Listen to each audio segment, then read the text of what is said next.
कहे चाहे बुरा कहे, हम हो चुके रमण बिहारी के। कोई भला कहे चाहे बुरा कहे, हम हो चुके रमण बिहारी के। कोई भला कहे चाहे बुरा कहे, हम हो चुके गुरुदेव प्यारे के। कोई भला कहे चाहे बुरा कहे, हम हो चुके गुरुवर प्यारे के। कोई भला कहे चाहे बुरा कहे, हम हो चुके सद्गुरु प्यारे के। कोई भला कहे चाहे बुरा कहे, हम हो चुके सद्गुरु प्यारे के। हम हो चुके रमण बिहारी के। अब हो चुके रमण बिहारी के। हम हो चुके बांके बिहारी के। हम हो चुके बांके बिहारी के। हम हो चुके नंद के लाला के। हम हो चुके नंद के लाला के। हम हो चुके सद्गुरु प्यारे के। हम हो चुके सद्गुरु प्यारे के। हम हो चुके राधा रानी के। हम हो चुके राधा रानी के। हम हो चुके रमण बिहारी के। हम हो चुके रमण बिहारी के। हम हो चुके सद्गुरु प्यारे के। हम हो चुके सद्गुरु प्यारे के। हम हो चुके रमण बिहारी के। हम हो चुके रमण बिहारी के। हम हो चुके रमण बिहारी के। हम हो चुके रमण बिहारी के।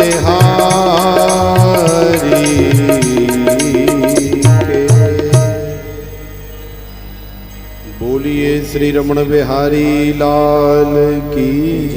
श्री सद्गुरुदेव भगवान की। श्रीमद् भागवत भगवान की।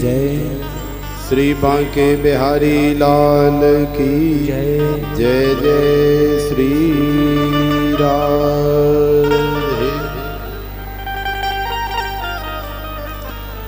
श्रीमद् भागवत कथा अमृत वर्षा के इस आनंद रूपी रस में हम लोग प्रवेश कर रहे हैं।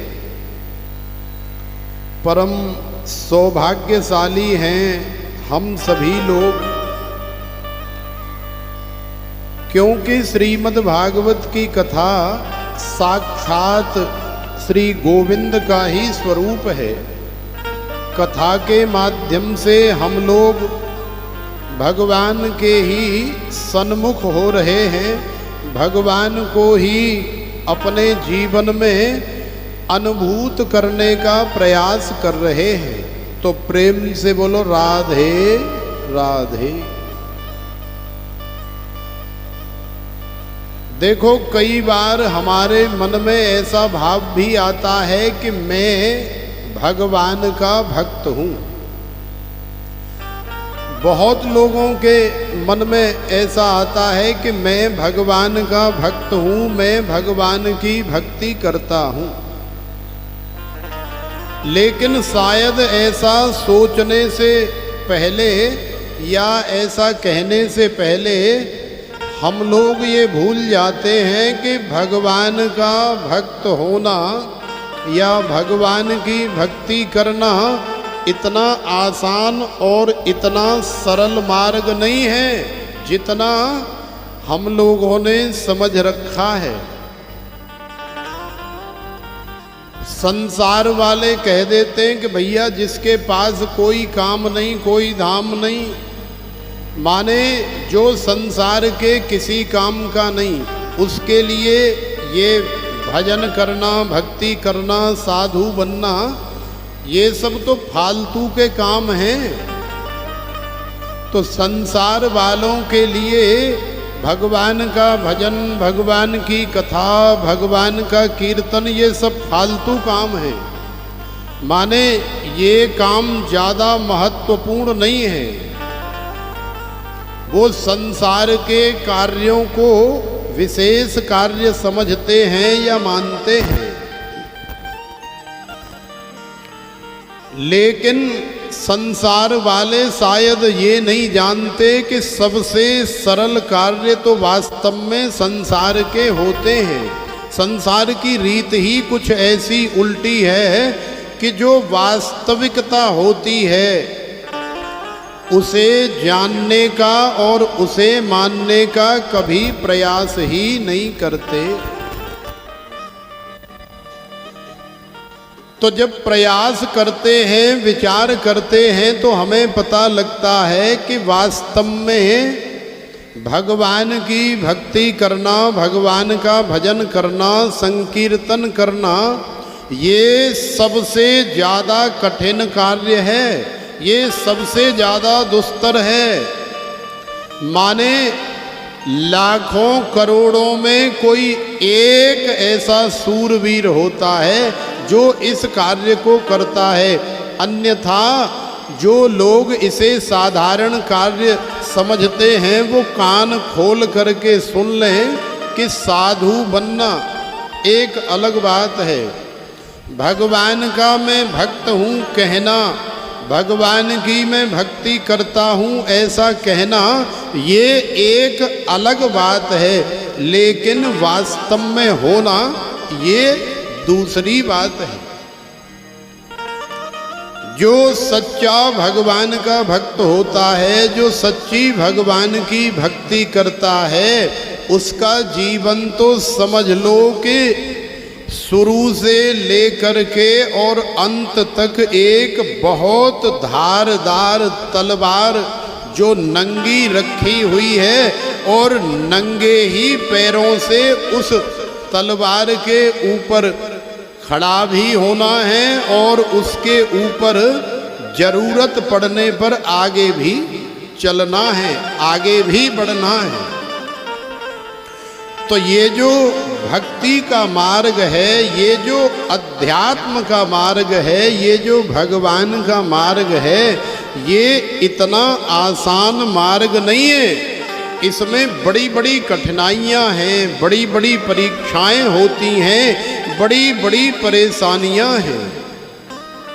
केवल इतना कह देने मात्र से कि सबसे सरल यदि कोई कार्य है संसार में तो वो है भगवान की भक्ति, भगवान का भजन, भगवान का कीर्तन।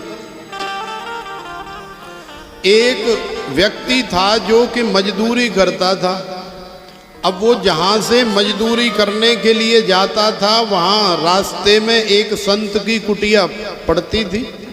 तो वो संत जो है अपना सुबह ब्रह्म मुहूर्त में उठ करके नहा धो करके तिलक चंदन लगा के और बाहर ठंडी ठंडी हवा में वृक्षों के नीचे पालती मार करके और झोली माला ले करके इस तरह से और भगवान का माने अपने गुरु के द्वारा प्रदत्त उस भगवान के मंत्र का जप करते थे और बढ़िया नहा धो करके तेल लगा करके टनाटन रहते।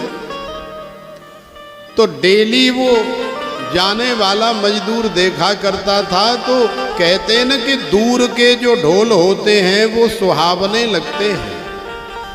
तो वो मजदूर अपने मन में नित्य यही सोचा करता था, यार हम तो मर गए मजदूरी करते करते, मेहनत करते करते, मजे तो ये बाबा जी मार रहे हैं। देखो कोई काम धंधा नहीं, सुबह उठे, नहाए धोए, बढ़िया तेल पानी लगाया और तिलक चंदन लगाया, माला ली और आराम से गाढ़ी सीरक में, गाढ़ी छांव में बैठ करके और अपना माला फेर रहे हैं। तो माने माला फेरना सबसे सरल और सबसे आसान कार्य है, उसे ऐसा लगा। और इनके पास बैठे बिठाए दुनिया भर के भगत जगत आ जाते हैं, किसी प्रकार की कोई कमी भी नहीं। तो क्यों न मैं भी यही कार्य करूं, उसका मन परिवर्तित हुआ। अब वो अगले दिन मजदूरी पर जब जा रहा था तो मजदूरी पर तो नहीं गया, लेकिन वो संत महाराज के पास गया और जा कर के दंडोत प्रणाम किया, दो चार बातें करी। महाराज, मेरा मन है कि अब मैं भी आपका दास बन जाऊं, आपका शिष्य बन जाऊं, आपका चेला बन जाऊं। आप मुझे गुरु मंत्र दे दें और मैं भी आपकी तरह भजन करूं। अब मेरा कुछ ऐसा मन हो रहा है। तो वो संत महाराज ने पूछा कि भैया तू करता क्या है? बोले महाराज मत पूछो, मैं मजदूरी इत्यादि करता हूँ। तो बोला अच्छा कोई बात नहीं, तेरी शादी विवाह हो गया? बोले हाँ महाराज, आपकी कृपा से 4 बच्चे भी हैं और युवा व्यक्ति है, अभी 35 साल के अंदर का। तो बड़ा आश्चर्य हुआ वो साधु बाबा को कि देखो कैसे अपनी जिम्मेदारी से भागने का प्रयास कर रहा है। माने यदि साधु ही बनना था तो फिर विवाह करने की क्या आवश्यकता थी, और विवाह भी किया तो फिर अपने माध्यम से 4 बालकों को जन्म देने की क्या आवश्यकता थी। और अब थोड़ा सा लोड बढ़ा, अब थोड़ा सा कमाने का, मेहनत करने का भार बढ़ा, तो अपनी जिम्मेदारी छोड़ करके और अब इसे दूर के ढोल सुहावने लग रहे, अब ये बाबा बनना चाहता है। तो वो साधु महाराज ने समझाया, बोले बेटा ऐसा कुछ नहीं है, जैसा तू समझ रहा है वैसा कुछ नहीं है। अरे तूने शादी विवाह किया है, तेरी धर्म पत्नी कहाँ जाएगी, बच्चे कहाँ जाएंगे, उनका लालन पालन कैसे होगा, और तूने जब ये जिम्मेवारी ली है तो इसे निभा। कम से कम 60 वर्ष तक तो घर में रह करके अपनी जिम्मेदारी का निर्वाह कर, उसके बाद में फिर साधु बन के भजन करना। अभी सदगृहस्थ बन करके ही अपनी जिम्मेदारियों को निभाते हुए ही भजन कर ले। लेकिन उसकी बात समझ में आई नहीं। उसने कहा नहीं महाराज, मैं तो अब भजन ही करना चाहता हूँ। अब संत महाराज उसके मन को समझ गए कि ये समझ रहा है कि बाबागिरी में बड़ी मौज है, बाबागिरी में बढ़िया बढ़िया माल मिलते हैं खाने को, बढ़िया रहने को, और करना धरना कुछ है नहीं, बढ़िया नहा धो के तेल पानी लगा के चकाचक रहो। तो संत ने फिर अपने हिसाब से उसे समझाया। बोले ठीक है बेटा, यदि तू साधु बनना चाहता है तो साधु बनने से पहले जैसे कि कहीं भी जाओ, किसी भी ऑफिस में नौकरी करने जाओ, किसी कंपनी में जॉब करने जाओ, या आर्मी इत्यादि में सिलेक्शन होने के बावजूद भी जैसे 9 महीने की, 18 महीने की, 1 वर्ष की ट्रेनिंग तो होती ही है। और साधु भी जब बनते हैं तो सीधे संन्यास नहीं होता, सबसे पहले नैष्ठिक ब्रह्मचर्य की दीक्षा होती है। उसमें नाम भी कुछ अलग ही होता है। जैसे हमारा पहले सर्वेश चैतन्य नाम था, जब हम नैष्ठिक ब्रह्मचर्य में थे तो सर्वेश चैतन्य था। और जब श्री गुरु महाराज जी ने संन्यास्त कर दिया, संन्यास दे दिया, तो फिर सर्वेश चैतन्य से सर्वज्ञानंद हो गए। माने सर्वज्ञ आनंद ही आनंद, लेकिन उस आनंद को पाने से पूर्व माने कई साल पहले ट्रेनिंग होती है कि देखें तो सही अभी इसका मन कच्चा तो नहीं है। क्योंकि यदि कच्चा होगा, यदि किसी प्रकार की कोई ऐसी बात होगी तो अभी तो चैतन्य है, तो अभी छूट है कि हो सकता है घर चला जाए या कहीं और चला जाए। माने अपना जीवन परिवर्तित करने का अधिकार है और कोई ऐसा दोष इत्यादि भी नहीं लगता, क्योंकि अभी हम ट्रेनिंग के अंदर हैं। तो साधु महाराज ने कहा कि बेटा तू ऐसा कर, तुझे जो दूर के ढोल सुहावने लग रहे हैं कि जैसे मान लो किसी का विवाह हो गया हो,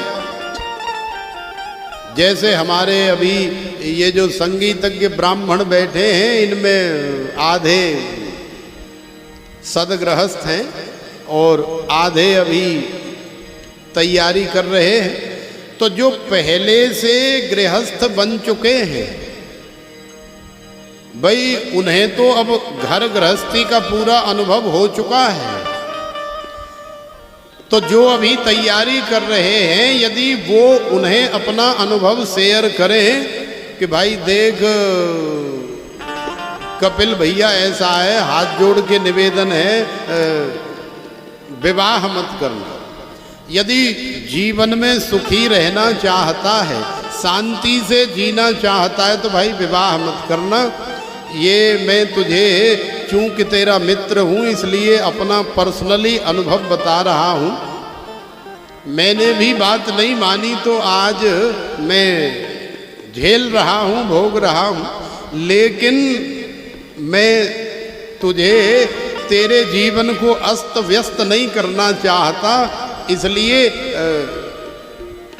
एकदम से अकेला ही रहना। क्योंकि अकेला एक निरंजन, दो सुखी, तीन में खटपट, चार दुखी। जब जीव अकेला होता है तो वो निरंजन है, लेकिन वो सोचता है कि शायद हम दो हो जाएंगे, हम पति पत्नी हो जाएंगे तो हम सुखी रहेंगे, एक दूसरे के साथ अपना सुख दुख शेयर करेंगे और न जाने क्या क्या आनंद लेंगे जीवन का, हम दो हो जाएंगे। लेकिन जब दो हो जाते हैं तो फिर दो से तीन भी होते हैं। एक बालक हो गया, तीन हो गए, अब तीन हो गए तो फिर एक बालक और हो गया, चार हो गए। तो पहले अकेले थे तो एक अलग जीवन था, दुकेले हुए तो जीवन परिवर्तित हुआ, तीन हुए तो और ज्यादा जिम्मेदारियां और ज्यादा खर्चे बढ़ गए, अब चार हो गए तो और ज्यादा आपाधावी हो गई, अब और ज्यादा आवश्यकता है कमाने की। तो अब चार हो गए तो अब दिन रात दुखी हैं कि पहले जो 5,000 रुपये महीने भी मिल जाएं तो बड़ी शांति से कार्य चल रहा था, कोई ऐसी दिक्कत नहीं थी, और आज 20,000 भी थोड़े लग रहे क्योंकि खर्चे ही ऐसे बढ़ गए। तो देखो कई बार दूर के ढोल जो है बड़े सुहावने लगते हैं, तो सही शिक्षा भी यदि संसार में किसी को दी जाए तो सामने वाला मानता नहीं है, वो अपने मन में उल्टा सोचता है। तो कपिल कहेगा कि अच्छा पागल बना रहा है, हमको पागल समझ रखा है, अपना तो कर लिया है और ये चाहता है कि हम ऐसे ही रड़ुआ बड़ुआ रह जाएं, तो हम ऐसे ही डोलते रहें। माने ये अंदर से मेरा भला नहीं चाहता है, ऐसी सोच उत्पन्न हो जाएगी, नेगेटिव थिंकिंग हो जाएगी। जबकि वो सत्य कह रहा है, वो अपने जीवन का अनुभव बता रहा है। लेकिन जीव जब तक प्रैक्टिकली स्वयं उस अनुभव को प्राप्त नहीं कर लेता, वो नहीं मानता। तो साधु बाबा ने उस बालक को, उस मजदूर को बहुत समझाया। बोले बेटा, अब तूने जो जिम्मेदारी ली है उसका निर्वाह कर, आनंद से अपनी घर गृहस्थी चला। लेकिन जब नहीं माना तो चल ठीक है, तुझे हम रख लेते हैं, लेकिन अभी तेरा ट्रेनिंग पीरियड है, अभी तू महीना 2 महीना ट्रेनिंग में ही रहेगा। तुझे देखते हैं कितना भजन करता है, कैसे क्या क्या करता है। तो देखो, उसे रख लिया गया और अगले दिन से ही, अब पहले तो उठता था वो 7 बजे या 8 बजे, आज साधु महाराज तो उठे 3 बजे और 3:30 बजे उसे उठा दिया। अब 3:30 बजे उसे उठा दिया तो उसकी तो नींद ही न खुले। डांटा फटकारा तो डर के मारे उठ तो गया, लेकिन बार बार उसे नींद आए। चल जा। शौचाचार से निवृत्त होकर के स्नान आदि कर।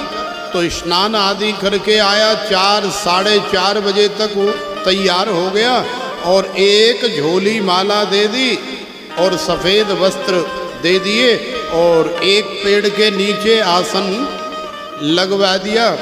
बोले अब तू जो है नित्य, अच्छा ये बता कि तू मजदूरी कितनी देर करता था दिन में?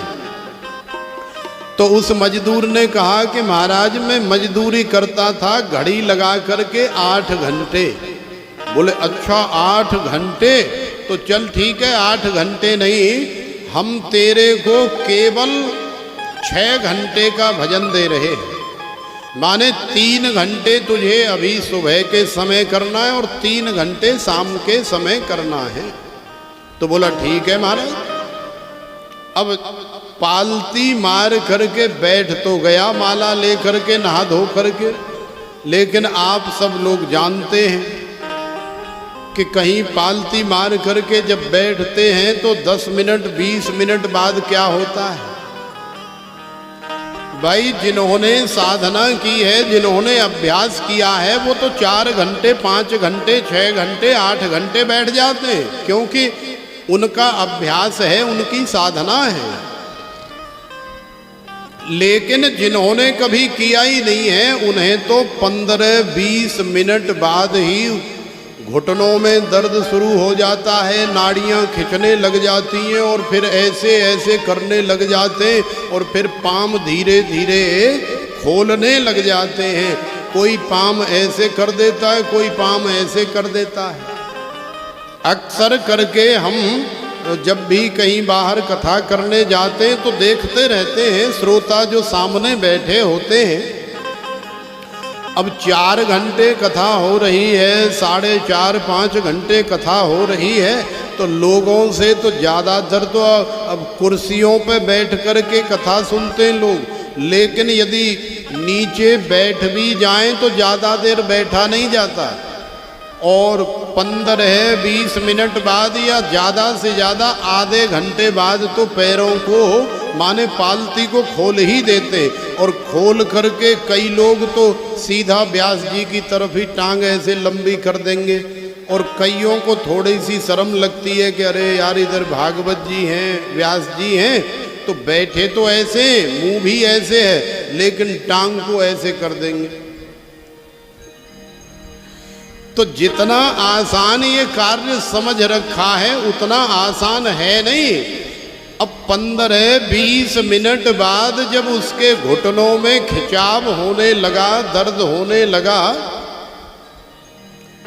तो अब तो वो दर्द के मारे दर्द बढ़ता ही जाता है। जैसे जैसे समय बढ़ा, आधा घंटा हुआ, गुरुजी ने देखा कि अब टांगें ढीली हो रही हैं, अब पैर खोल रहा है, तो डांटा।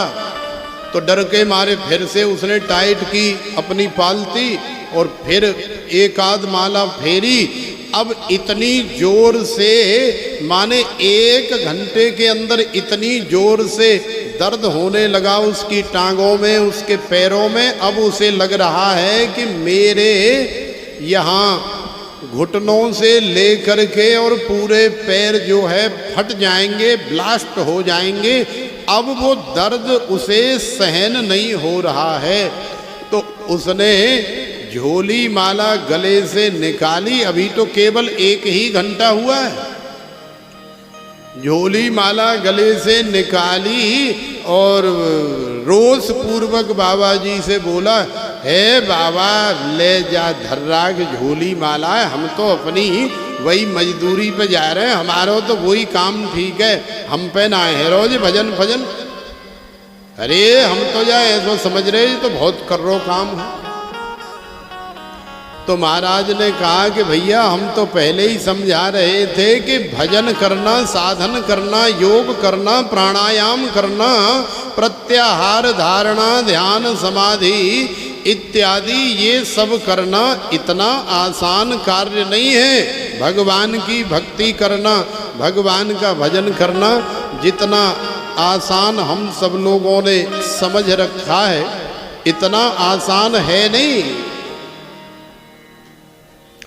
ये तो भगवान की कृपा से ही कोई लाखों में, करोड़ों में कोई एकाध ऐसा होता है जिसके ऊपर हमारी किशोरी श्री राधिका रानी की कृपा हो जाती है, जो बांके बिहारी की कथा में मन लग जाता है, जो रमण बिहारी के चरणों में बैठ करके भजन करता है। ये तो किशोरी जी की कृपा से ही संभव है।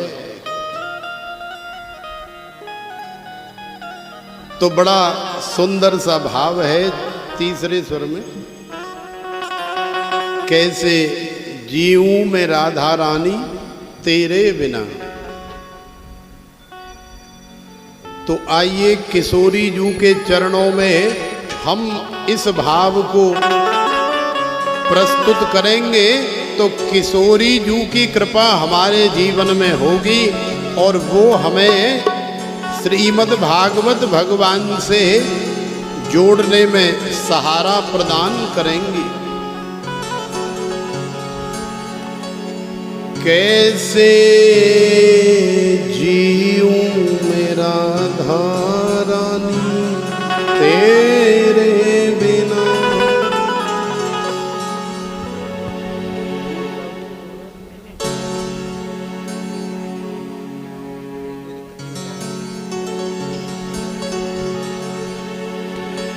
कैसे जीऊं मेरा धारानी तेरे बिना। कैसे जीऊं मेरा धारानी तेरे बिना। कैसे जीऊं मेरा धारानी तेरे बिना। कैसे जीऊं मेरा धारानी तेरे बिना। मेरा मन ही न लागे तुम्हारे बिना। मेरा मन ही न लागे तुम्हारे बिना। मेरा मन ही न लागे तुम्हारे बिना। मेरा मन ही न लागे तुम्हारे बिना। कैसे जीऊं मेरा धारानी तेरे बिना। कैसे जीऊं मेरा धारानी तेरे बिना।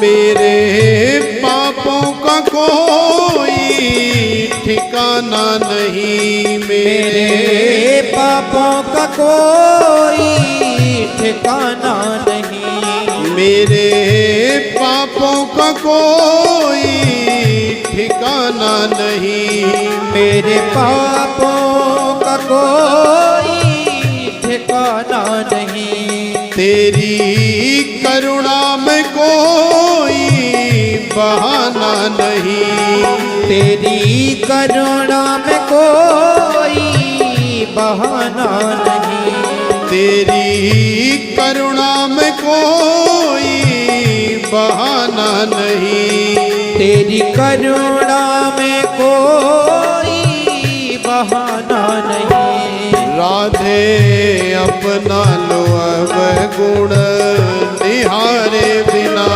राधे अपना लो अब गुण निहारे बिना, मेरा मन ही न लागे तुम्हारे बिना, मेरा मन ही न लागे तुम्हारे बिना, कैसे जीऊं मेरा धारानी तेरे बिना, कैसे जियो मेरा धारानी तेरे बिना।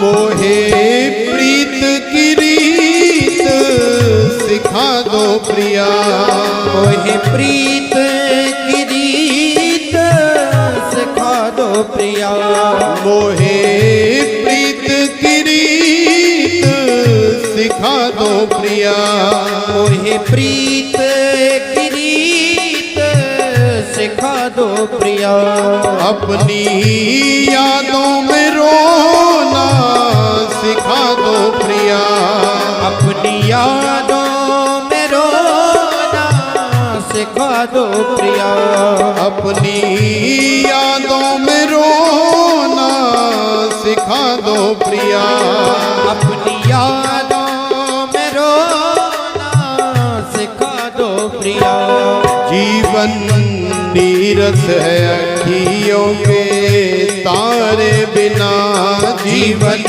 नीरस है अखियों के तारे बिना, मेरा मन ही न लागे तुम्हारे बिना, मेरा मन ही न लागे तुम्हारे बिना, कैसे जीऊं मेरा धारानी तेरे बिना, कैसे जियो मेरा धारानी तेरे बिना।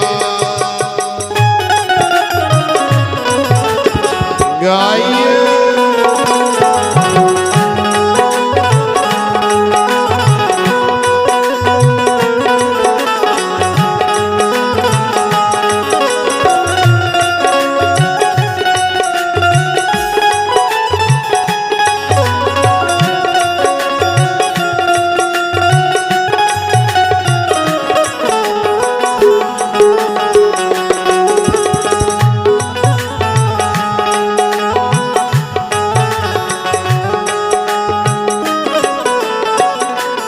प्यारी पतितों की पतवार तुम ही हो, प्यारी पतितों की पतवार तुम ही हो, प्यारी पतितों की पतवार तुम ही हो, प्यारी पतितों की पतवार तुम ही हो, दीन दुखियों की सरकार तुम ही हो, दीन दुखियों की सरकार तुम ही हो, दीन दुखियों की सरकार तुम ही हो, दीन दुखियों की सरकार तुम ही हो, जाऊं मैं कहाँ तेरे द्वारे बिना, जाऊं मैं कहाँ तेरे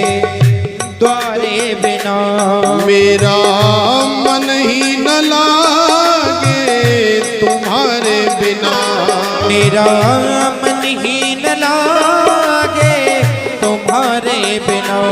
कैसे जीऊं मेरा रानी तेरे बिना, ओ कैसे जियो मेरा रानी तेरे बिना। कैसे जीऊं मेरा रानी तेरे बिना, कैसे जियो मेरा रानी तेरे बिना। मेरा मन ही न लागे तुम्हारे बिना, मेरा मन ही न लागे तुम्हारे बिना। मेरा मन ही न लागे तुम्हारे बिना, मेरा मन ही न लागे तुम्हारे बिना।